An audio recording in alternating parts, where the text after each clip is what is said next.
Kamçı institutsiya. Kamçı institutsiya. Kamçı institutsiya. Kamçı institutsiya. Kamçı institutsiya. Kamçı institutsiya. Institutsiya. Oljoke. Kamçı institutsiya. Эмне бир сөздү кечке эле кайталап атасыз? Конституцияга тилиңиз келбейт аба. Мурда элдин оозунда конституция деген бир лакап пайда болду эле.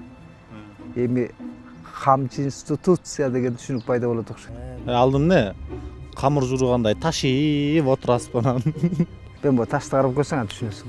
Бекем кармасаң, кысып колуңан күчүң келишинче.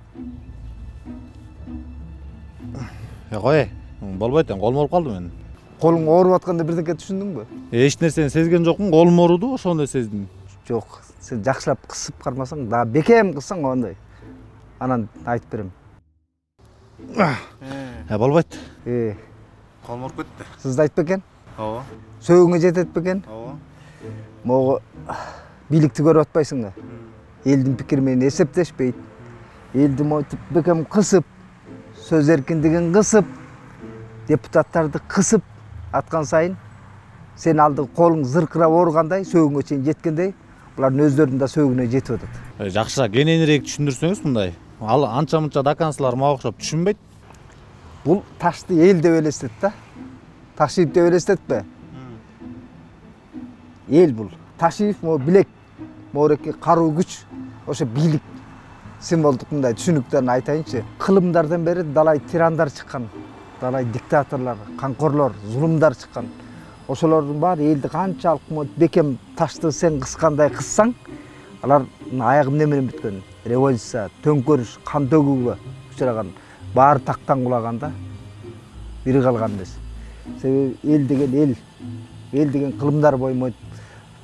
Далай таштоорлорду көргөн, далай камчынын түрүн көргөн, элдин жонунан кайыштилген. Ошол үчүн кыргызда айткан да Алжоке. Бетеге кетип бел калат, бектер кетип эл калат деп. Мына элди кысып, монтип катуу кысым менен элдин пикири менен эсептешпей, активисттерди камап, ал кысым да, туурабы? Дам эмнени кысып атат, көрүп атасың. Акындарыбыз тордолду, журналисттерибиз кордолду, кемпироват кетти, бийлик максатына жетти. Ошол таштын тарыгын түшүндүңбү эми? Сиздин оюңузду туспайын, барып ишимди кылайын мен дагы. Ташта алдык ташты, кемпироват алып кетпей эми. Олжоке, кыйын элесиз. Кой, таш өзүңүзгө эле буйрсун. Ташты кемпироватка шылтоо кылып атасыңар, ошол ташты чөнтөгүмө салып кетип, Кыргызстандан куугунтукка кабылып калбайбын кокуй. Тынчымда кетейин.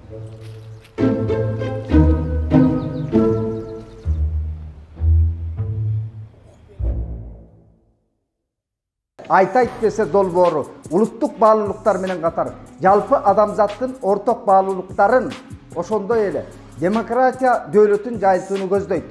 Биздин багыт коррупциялашкан адилетсиз коомду өз күрөшүн улап, кайсы бир саясий топко же уюмга жан тартпаган, эркин көз карашта тынымсыз, көз карандысыз бейтарап чыгармачылык иш жүргүзүү. Биздин команданы колдосоңуз, патреонубузга катталып коюңуздарды суранабыз.